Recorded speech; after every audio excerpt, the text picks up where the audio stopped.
안녕하십니까. 저희 아버님의 농지법 위반 의혹으로 국민 여러분께 심려를 끼치게 돼서 송구스럽습니다. 저희 아버님은 농사를 지으며 남은 생을 보내겠다는 소망으로 2016년 농지를 취득했으나 어머님 건강이 갑자기 악화되는 바람에 한국농어촌 공사를 통해서 임대차 계약을 하셨다고 합니다. 저는 26년 전 결혼할 때 호적을 분리한 이유로 아버님의 경제활동에 대해 전혀 알지 못하지만 공무원 장남을 항상 걱정하고 조심해온 아버님의 평소 삶을 볼 때 위법한 일을 하지 않으셨을 것이라 믿습니다. 당에서도 이런 사실관계와 소명을 받아들여 본인과는 관계없는 일이라고 혐의를 벗겨주었습니다. 그러나 권익위 조사의 의도가 무엇인지에 대해서는 강한 의구심을 갖지 않을 수 없습니다. 독립가계로 살아온 지 30년이 돼가는 친정 아버님을 엮은 무리수가 야당 의원의 평판을 흠집내려는 의도가 아니면 무엇이겠습니까? 이번 권익위의 끼워 맞추기 조사는 우리나라가 정상화되기 위한 유일한 길이 정권교체뿐이라는 것을 다시금 보여줍니다. 저는 그런 의미에서 대선 승리라는 절체절명의 과제를 위해 제가 무엇을 할 수 있을지 고민했습니다. 이번 대선의 최대 화두는 문재인 정부의 부동산 정책 실패와 내로남불 행태입니다. 그 최전선에서 싸워온 제가 비록 우스꽝스러운 조사 때문이긴 하지만 정권교체 명분을 희화화시킬 빌미를 제공해서 대선 전투의 중요한 축을 허물어뜨릴 수 있다라는 위기감을 느끼지 않을 수 없었습니다. 대선이라는 큰 싸움의 축을 다시 일으켜 세울 수 있다면 제가 할 수 있는 일을 다 해야겠다고 생각합니다.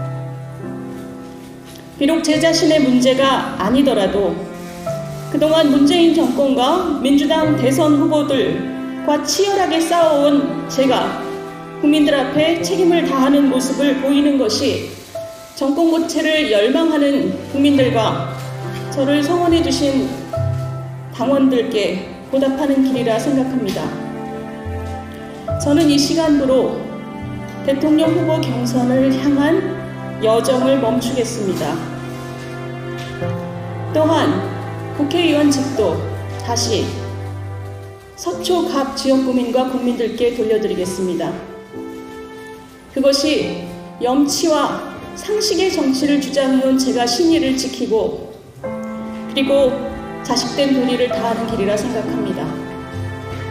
지난 1년 정말 과분한 기대와 성원을 받았습니다. 이제 일반 국민의 한 사람으로 돌아가 우리 국민의 힘이 강건하고 단단한 정권 교체의 길로 나아가길 응원하겠습니다. 그동안 정말 감사했습니다. 제가 지금 말씀드렸듯이 저는 정치인에게 도덕성의 기준이 높아야 된다고 생각합니다. 그런데 제가 대선에 아마 출마한 이유 중에 가장 큰 것이 그거였는데요. 우리나라는 보통의 대한민국 국민보다 못한 도덕성과 자질을 가진 정치인들을 국민들이 그냥 포기하고 용인하고 있습니다. 왜냐하면 정치인들은 다 그러려니 하고 생각하는 그런 포기가 국민들 간에 있어요. 저는 지금 여당 대선 후보 보시면 보통의 대한민국 국민이 상상할 수 없을 정도의 낮은 도덕성 수준입니다. 쌍욕에 음주운전에 얼마 전에 사이코 먹방까지 저는 그런 것을 용인하는 것이 국민들께서 포기를 하시지 해서 그런 게 아닌가 생각을 해요. 저는 우리 당도 크게 다르지 않다고 생각합니다. 4년 전 대선 때 우리 당을 벌써 없어져야 하는 정당이라고 조롱하신 분이 지금 대선 후보로 뛰고 있거든요. 이건 국민들이 그냥 정치인들을 포기했기 때문이라고 생각합니다. 저는 그런 모습을 바꿔보겠다고 대선에 출마했어요. 제가 여기서 꺾이지만 그래도 가는 모습은 제가 보고 싶었던 정치인의 그런 길을 가는 것을 국민들이 보시고 이제 정치인을 평가할 때도 도덕성이나 자질을 포기하면 안 된다. 우리 대한민국 국민이 존중할 만한 정치다. 그런 생각을 포기하지 않으셨으면 좋겠습니다. 그런 뜻이 저로서는 굉장히 많았습니다. 비록 제 자신의 일이 아니지만 좋은 정치를 시작하고 싶었던 마음을 이렇게 담고 싶습니다. 지금 다수당이 민주당이잖아요. 민주당 입장에서는 민주당 대선 후보들을 가장 치열하게 공격한 저를 가결을 안 해준다고 제가 예상하기는 어렵고요. 민주당이 아주 즐겁게 통과시켜 줄 것이라고 생각합니다. 그게 제가 생각한 정치인의 모습은 아닙니다. 어제 밤에 굉장히 고민했고요. 이 지역구 구민들에 대한 죄송한 마음이 제일 컸고, 저희 지역구 구민들께서 시간이 지나면 제가 얼마나 우리 정치와 우리 당에 충정을 가졌는지 이해해 주실 것이라고 생각하면서 정말 죄송한 마음이 지금 많습니다. 저는 지금 제가 책임지는 방식이 의원직 사퇴라고 말씀드립니다. 의절이요? 아닙니다. 제가 첫 번째 결혼에 실패했고 결혼할 때 호적을 파서 나왔죠. 그리고 관계가 한참 소원했던 적이 있지만 지금은 보통의 부녀 관계입니다. 그런데 지금 이 아버님께서는 사실은 전혀 이게 농어촌 공사를 통해 임대차 계약을 하셨기 때문에 법적인 문제가 있을 거라고는 전혀 생각하지 못하시고요. 저도 그럴 거라고 믿습니다만 경찰 조사가 있으니 성실하게 아마 조사를 받으실 거라고 생각을 하지만 저는 또 이 아버님 일에 대해서는 별로 아는 바는 없습니다. 그런 것과 전혀 상관없이 이건 저라는 개인 정치인이 저와 저의 가족이 연루된 문제를 책임지는 방식입니다. 저는 저의 정치를 할 뿐이고요. 다른 분들의 상황이나 그 자세한 상황을 제가 잘 모르고 지도부가 잘 검토했을 것이라고 믿는 마음이 있고 그 정도만 제가 말씀드리겠습니다. 각자는 각자의 정치를 하는 거죠. 저는 그렇게 생각하지 않습니다. 방금 대표님께서 말씀하셨듯이 우리나라는 연좌제의 나라가 아니고 본인이 통제할 수 없는 일에 대해서 책임지는 것을 요구할 수는 없다고 생각합니다. 그러나 제가 좀 전에 말씀드렸듯이 저는 문재인 정부의 부동산 정책에 대해서 가장 날카로운 비판을 해왔던 사람입니다. 그런 면에서 어제 언론 보도들도 천편일률적으로 제 발언을 희화화하는 내용을 굉장히 많이 내보냈습니다. 제가 그걸 보면서 이렇게 희화화 되게끔 내버려둬서는 안 되겠다는 결심을 붙였습니다. 전혀 없습니다만 저 국회를 나가서도 우리 당이 굉장히 강건하게 나가는 모습을 제가 응원하고 같이 하겠습니다. 제가 어제 지역 구민들과 저 만남을 가졌고요. 제 이런 생각을 설명을 드렸어요. 근데 정말 말도 안 된다고 만류를 하셔서 제가 하여튼 더 생각해봤다고 말씀을 드렸고 제가 집에 가서 보도들을 보면서 사실은 마음을 굳혔습니다. 이렇게 우리 당이 가장 날카롭게 싸울 수 있는 그 운동장을 제가 허물어뜨릴 수는 없다고 제가 생각을 했고요. 지역 구민들께서는 우리 서초 구민들께서 지금은 한 분 한 분 제가 말씀을 못 드렸기 때문에 서운하실 수는 있지만 제 이런 마음을 시간이 조금만 지나면 이해해 주실 거라고 믿습니다. 선생님, 감사해요. 와주셔서. 왜 말도 안 하고? 안녕하십니까. 의원 사퇴를 선언한 이상 나를 아껴야 하고 어지간한 일에 직접 해명하기보다는 자숙하고 성찰하는 시간이 필요하다고 생각했습니다. 그런데 불과 이틀 만에 이 자리에 다시 섰습니다. 지난 이틀간 저에 관해 도를 넘는 모욕적인 발언들이 이런 발언들을 뿜어내는 여당 정치인들을 더 이상 방치해서는 안 된다고 생각했기 때문입니다.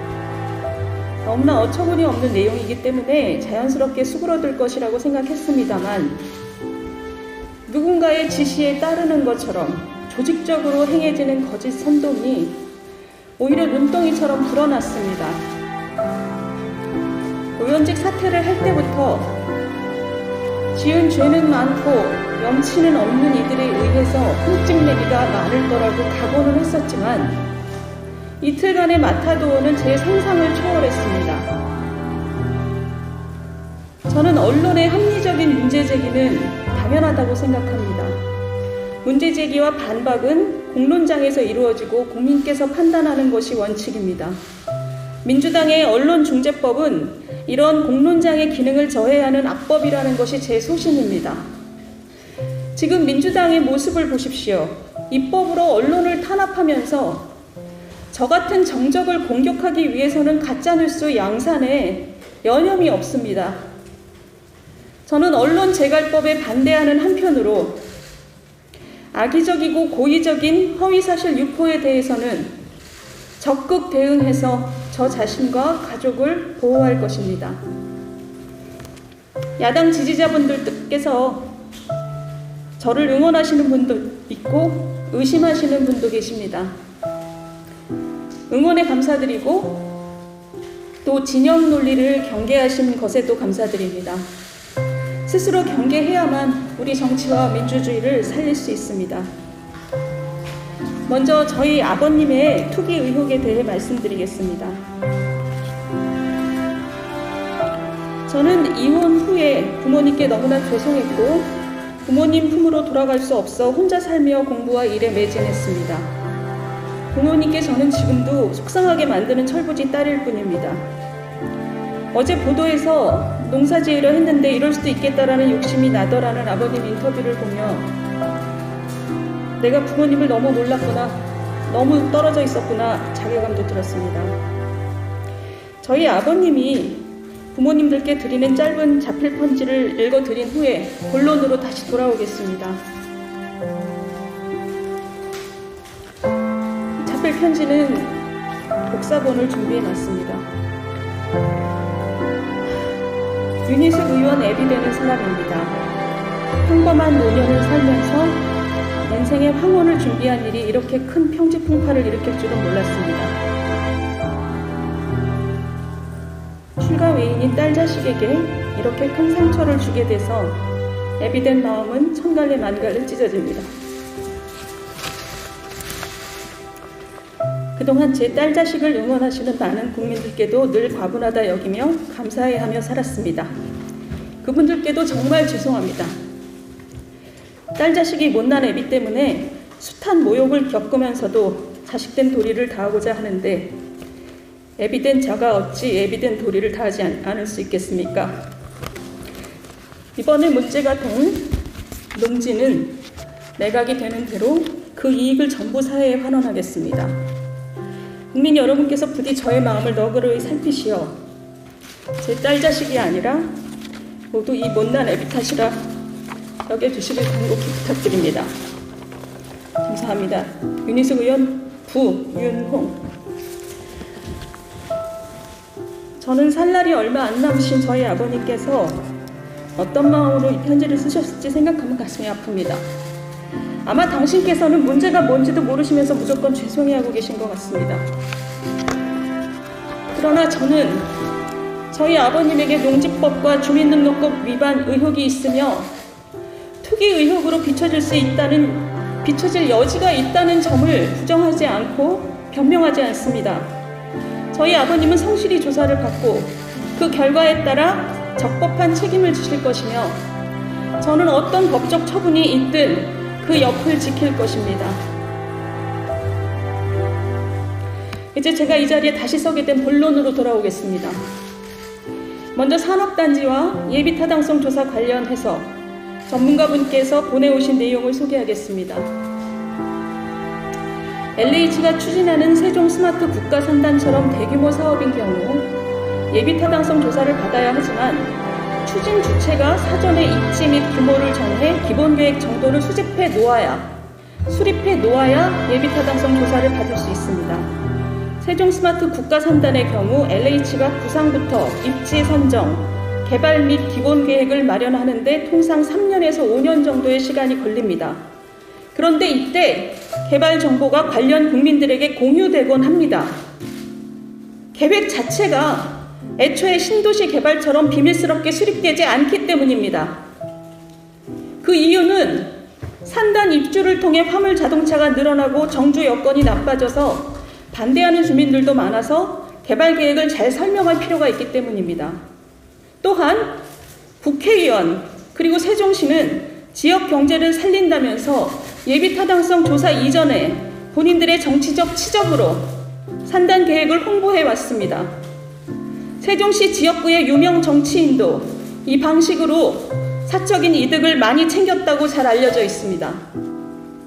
그래서 막상 예비 타당성 조사를 위해 현장 실사를 가면 주변 부동산 중개업소는 물론이고 주변 주민들도 알고 있는 경우가 많습니다.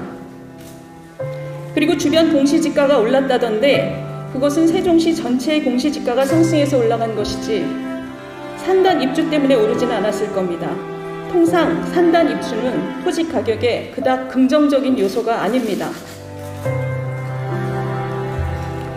세종시 산단 관련 예비 타당성 조사 정보를 제가 빼돌렸다는 의혹 자체가 얼마나 터무니없는 것인지 알 수 있습니다. 제가 이틀 전 의원직 사퇴를 한 후 불과 2시간여 만에 여당의 대선 후보인 김두관 후보는 제가 KDI에 근무하면서 얻은 정보를 가지고 가족과 공모해 땅 투기를 했을 것이라는 의혹을 제기했습니다. 그러나 KDI에서 재정복지정책부장으로 재직한다고 해서 KDI 내 별도 센터에서 진행하는 예비타당성 조사 정보에 접근하는 것은 그 자체가 불가능합니다. 어지간한 국회의원들은 예비타당성 조사 과정에 대한 이해도가 높기 때문에 대선 후보쯤 되는 이가 이런 말을 한다는 것은 사실 의도적인 모해가 아니라면 있을 수 없는 일입니다. 어제 아침부터는 이런 의혹이 매우 조직적으로 일사불란하게 이루어졌습니다. 김성환 민주당 원내수석은 공식적인 회의석상에서 제가 KDI 내부 정보를 활용해 부친에게 부동산 투기를 권유했고 투기 자금을 지원했거나 차명으로 소유했다는 의혹을 제기했습니다. 우원식, 김용민, 김남국, 김영배, 전재수, 장경태, 양이원영, 심현영, 민영배, 한준호 여러 여당 의원이 차례차례 나서서 제가 예타 정보를 빼돌리고 박근혜 정부 기재부에서 1년 반 일했던 제 제부가 기재부 내부 정보를 빼돌려서 투기를 도왔다는 의혹을 제기했습니다. 이들 중에는 자신의 의원직을 내건 이도 있습니다. 그런데 문제는 내부자 정보를 이용한 투기라는 심각한 범죄를 타인에게 씌울 때는 구체적인 근거가 있어야 한다는 상식조차 내다 버린 것입니다. 평생 공작 정치나 일삼으며 입으로만 개혁을 부르짖는 정치 몰입애들의 자기 고백입니다. 원래 이런 어처구니 없는 의혹은 해명이 불가능합니다. 어떤 근거도 없기 때문에 반증이 불가능하기 때문입니다. 이게 이들이 정치를 하는 방법입니다. 그러니 저는 지금 저 자신을 공수처에 수사 의뢰하겠습니다. 공수처가 못하겠다면 합수본에 다시 의뢰하겠습니다. 지금도 최강욱, 김의겸 이런 의원들은 재판을 받으면서도 법사위를 비키지도 않고 비판 언론의 재갈을 물리려고 문체위에 버티고 있습니다. 온갖 특권을 장착하고 수사를 받는 게 무슨 공정이고 상식입니까? 저는 국회의원이라는 법적 사회적 방패를 내려놨으니 평범한 시민이 받는 수사를 받을 것입니다. 생전 처음 수사라는 것을 받으면서 보통 사람이 느끼는 그 두려움과 부끄러움을 스스로 헤쳐가겠습니다. 이제 이게 기득권 없이 국민 눈높이를 지키는 제 정치입니다. 지금 제 아버님의 부동산 매매가 있었던 2016년 제 통장 거래 내역이 여기 있습니다. 작년부터 사용한 카카오뱅크를 제외하면 오랫동안 유일하게 가져온 입출금 통장입니다. 아버님 토지계약서도 같이 있으니 언론인 여러분도 거래 전후로 제가 돈을 얼마 벌었고 얼마 썼는지 훤히 보실 수 있습니다. 이것 말고도 필요한 것은 무엇이든 제출하겠습니다. 부동산 거래에 돈을 보탰는지 차명으로 소유했는지 샅샅이 까보십시오. 당시 내부 전산망 접속 기록도 KDI 홍장표 원장님 신속하게 공개해 주십시오. 아버님이 세종에 있는 제 아파트에서 주무시며 부동산 거래를 같이 했다며 소리 높이는 분들, 세종시 아름동 범지기 마을 1008동 CCTV 모두 까보십시오. 구부정한 노인이 방문한 기록이 있는지, 달랑 침구 하나 놓고 7년 동안 주중살림을 한 제 아파트에서 이사나를 제외하고는 가족 누구도 저희 집을 방문한 적이 없습니다. 저희 집도 압수수색하십시오. 저희 부모님도 흔쾌히 부모님 댁 압수수색에 동의하실 겁니다. 단 철저한 조사 끝에 어떤 혐의도 발견하지 못하면 낄낄거리며 거짓 음해를 작당한 여당 의원들 모두 의원직 사퇴하십시오. 이렇게 심각한 범죄를 남에게 씌우면서 아무거나 막 던지는 게 정치인입니까? 무슨 염치로 정치를 하실랍니까? 특히 이재명 캠프의 선거대책위원장인 우원식 의원, 수행실장 김남국 의원, 이재명 캠프 남영희 대변인이 음해에 가장 앞장선 것은 무엇 때문입니까? 이 캠프 자체가 서로 머리를 맞대고 앉아서 더러운 모이나 하는 그런 캠프라는 것입니다. 이 꼭대기가 누굽니까? 캠프 우두머리 이재명 후보입니다. 제가 무혐의로 판결나면 이재명 후보 당신도 사퇴하고 정치를 떠나십시오. 그리고 마지막, 방송인 김어준 씨, 저에 대한 공격에 가장 앞장서는 노컷뉴스마저도 저희 아버지 땅의 가격이 2배 정도 올랐다고 하는데 당신은 무슨 근거로 무려 6배가 올랐다면서 30억 시세 차익이란 말을 유포시키고 여론을 조작하고 있습니까? 페루가모에 이어서 이번에는 30억입니까? 국민 여러분, 김어준이라는 인물은 우리 정치의 가장 암적인 존재입니다. 이런 행태가 계속 용인돼서는 우리 정치의 내일은 없습니다. 김어준 씨, 당신도 이재명 후보와 손잡고 공적인 영역에서 사라지십시오. 국민 여러분, 눈처럼 새하얀 사람은 없습니다. 그러나 적어도 부끄러움을 아는 사람이 정치를 해야 하지 않겠습니까? 저는 이들의 음해의 정면으로 맞서서 제 자신을 고발합니다. 제 자신을 벌거벗겨서 조사받겠습니다. 그러니 저한테 죄가 없으면 부디